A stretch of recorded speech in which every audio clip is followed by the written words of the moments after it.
Tópera, y desde ahí elegir el lugar a donde quieran ir. A los afectados por el corralito les digo, el que depositó dólares recibirá dólares. Y hoy podemos todos dar gracias a Dios. La casa está en orden.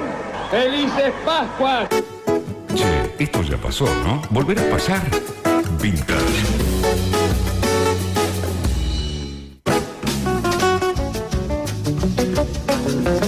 Y hay fechas que tienen un contenido muy especial, histórico. Por ejemplo, una que siempre me acuerdo es el 26 de julio. El 26 de julio pasó de todo. De Moncada, Evita. Es el día de la revolución de la de los radicales, la de 1890. Todo, un montón de cosas pasaron. La revolución del parque, un montón de cosas pasaron el 26 de julio. Hay otra fecha que también se conmemora 10 millones de cosas, que es el 21 de septiembre, esa viene dentro de poco. Septiembre en general tiene mucho. Septiembre tiene mucho. Y el 16 de septiembre, particularmente, porque, entre otro montón de acontecimientos, es el Día de la Juventud, algo que se olvida, porque a raíz de lo que se conoció como la Noche de los Lápices, el secuestro de estudiantes secundarios en la ciudad de La Plata, en la época de Cristina, se instituyó como el Día Nacional de la Juventud. Y bueno, con Demián nosotros trabajamos mucho con María Sebane, que es la autora del libro de La Noche de los Lápices, y siempre me acuerdo cómo a ella se le ocurrió el libro después de escuchar el testimonio de Pablo Díaz. Pablo Díaz estuvo acá el año pasado, un viernes, cuando hacíamos los mano a mano. Que muy, muy linda escuchar la historia de amor con María Claudia Falcone. Y una historia que se convirtió en un símbolo,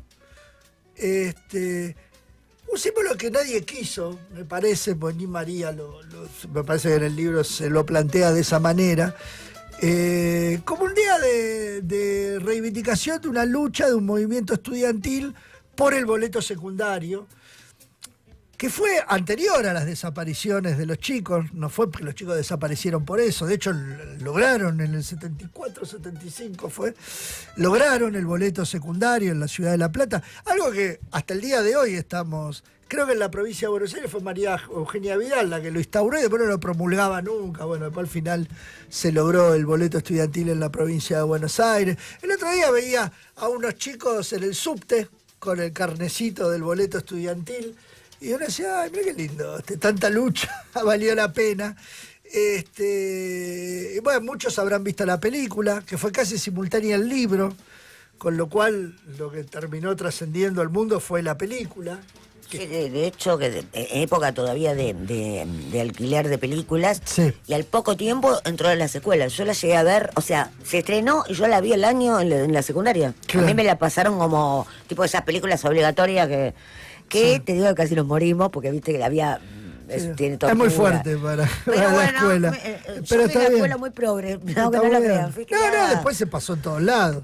Bueno, yo recuerdo haberla visto en su momento y fue la primera para mí película donde se veía tanto escenas de tortura y fue muy fuerte en su momento. Estaba Andrea Bonelli embarazada, realmente estaba embarazada. Y además lo que me parece bien, que es lo que muestra, es el contraste entre una vida de militancia secundaria, llena de alegría, de optimismo, de militancia en las villas, de diversión, como tiene que ser chicos adolescentes, a las torturas en el campo de concentración ahí en el Pozo de Banfield, fue que estuvieron, ¿no? Así que bueno, a partir de ahí, me parece bien que se tome como un ejemplo para el Día de la Juventud. Me parece bien que esa juventud sea reivindicada, ahora que se discute tanto. Y hablando del Día de la Juventud, yo pensaba una cosa, ¿no? Como, esta cosa de, ay, los fenómenos, ay. Toda la juventud está con la Cámpora. Después, toda la juventud está con Milei. Y ahora que van a decir, toda la juventud está con Kicillof. Chicos, basta, hay un mundo, hay gente que va por un lado, hay gente que va para el otro. No, ni todos eran de la Cámpora. te digo más, yo lo reflejé cuando en el libro Setentistas, que a veces lo discutimos con Lorena por una cuestión de fechas, digamos, de cuándo, pero yo lo hago como una comparación, digamos. La juventud en los 70 estaba con el club del clan, el Ku Klux Klan. Con el club. Ahora Bamboche, el club de clan de los 60. Pero bueno, por eso, pero ahí alta tensión, chicos. Estaban con alta tensión. Y había un grupo que estaba politizado. Tampoco era que todos eran revolucionarios, ni todos. No hay una sociedad, hay varias sociedades, hay un montón de sociedades. Y la juventud no es monolítica, como nadie es monolítico, como los pobres no son monolíticos, como. O sea. Y bueno, y hubo una juventud que en un momento abrazó los ideales, una parte, los ideales de los 70, en otro momento abrazó los ideales del kirchnerismo, en otro momento abrazó los ideales de Milei, y sigue habiendo hoy un montón de jóvenes que se pelean entre sí por las discusiones políticas, como también aprovecho para meter ahí la pelea, me recordaba recién Lore, que son 70 años del golpe militar, de la dictadura, conocida como la Revolución Libertadora. 1955. Es hoy. El 16 de septiembre de 1955, o sea, los famosos 70 años de gorilismo se cumplen.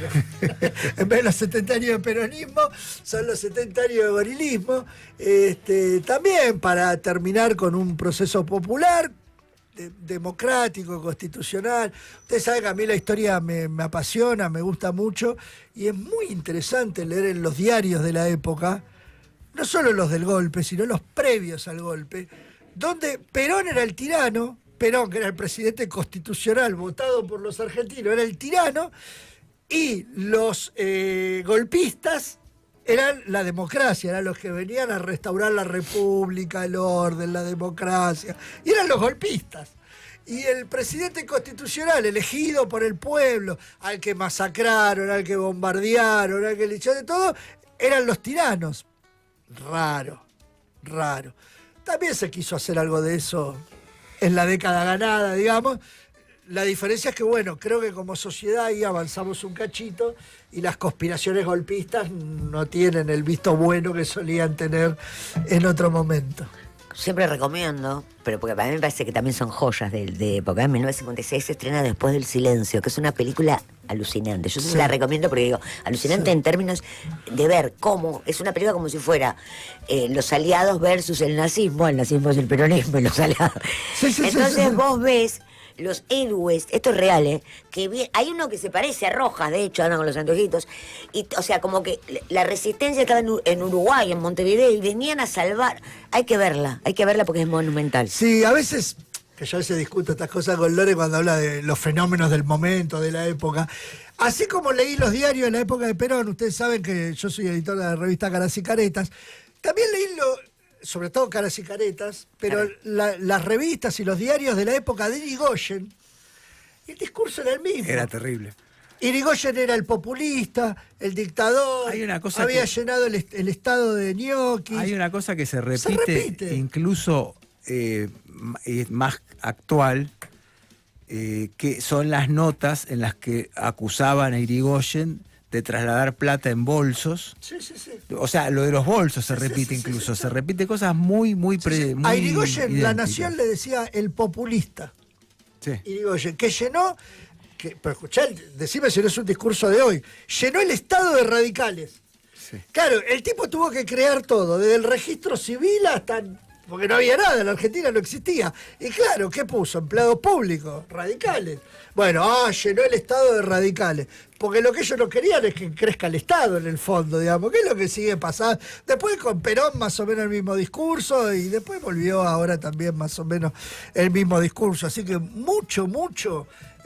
Yo me inclino más por esa famosa frase de Marx, la de la Marx, historia, sí. Que el primero viene como farsa y después como tragedia, o al revés, no, primero como tragedia y después como farsa. Y después como farsa. Yo me inclino más un poco por esa frase. Milei sería la farsa de... Y de la Libertadora, obvio. O de Macri. Bueno, la Obvio. farsa ya de... La farsa De de Macri. O del de Macri. menemismo, andás Sí. a ver. Lo que pasa es que, claro, Lo que estamos seguros que es una farsa. Claro, lo que pasa es que el problema es que Marx pensaba que las cosas pasaban 2 veces. Y acá pasaron como 5, ¿entendés? Lo podés comparar con Alzogaray, lo podés comparar con Cavallo, con Martínez de Oz, y además tiene cada vez más farsa. Y además tiene algo de trágico también. Algo de trágico, sí, claro. Si querés es tragicómico el mileísmo, Sí, pero algo de igual trágico tiene, porque la gente la pasa muy mal. La tragedia de los últimos 40 años, a diferencia de otras tragedias que fueron golpes directamente, donde vos decís, bueno, acá hay un golpe, acá hay una interrupción, es que se votan, los últimos 40 años se vota por estas cosas. Se votó el segundo gobierno de Menem, se votó a De la Rúa, se votó a Macri, se votó... Tiene su lado malo y su lado bueno. Su lado malo... Es que ahora lo elegimos. Es que tienen más poder al ser... está legitimado por la voluntad popular. Lo bueno es que no hay más golpe de Estado. Exactamente. Lo bueno es eso. Lo increíble es como... o sea, nos autogolpeamos cada... O sea, nadie... Si bien tuvo su apoyo, pero nadie votó a Aramburu, nadie votó a Lonardi. Nadie votó a Alzogaray. A Onganía. A Alzogaray. Pero Alzogaray estuvo con un gobierno democrático. Alzogaray estuvo, la famosa frase... ¿Con quién estuvo? ¿Con Ilia? No, es del gobierno... No. Con Ilia. No, con uno de esos estuvo. Bueno, pero yo hablo que la famosa frase de que hay que pasar el invierno es de 1959. Claro. Era gobierno militar todo. No. Sí, pero él después estuvo. Él estuvo en varios gobiernos. No, 59, 58 no fue. Frondizi. Él estuvo con Frondizi. La famosa frase de que pasó el invierno es con Frondizi. Por eso te digo, pero bueno. Y hay más aniversarios, el 16 de septiembre. Por eso, hay fechas que como que pasa de todo. Y también porque días antes había sido el golpe militar de Pinochet en Chile. Y uno de los que fue secuestrado, muy torturado, se ensañaron con él, porque era un cantor muy popular en Chile en esa época, estamos hablando de Víctor Jara, le rompieron las manos, solo como una muestra de bestialidad, porque después lo iban a matar, todos sabían que le iban a matar, pero solo de malos, le rompieron las manos como una gestualidad de no vas a cantar más, no vas a tocar más la guitarra. Así que bueno, para irnos vamos a aprovechar, para irnos precisamente con Víctor Jara, y vamos a escuchar Te recuerdo, Amanda.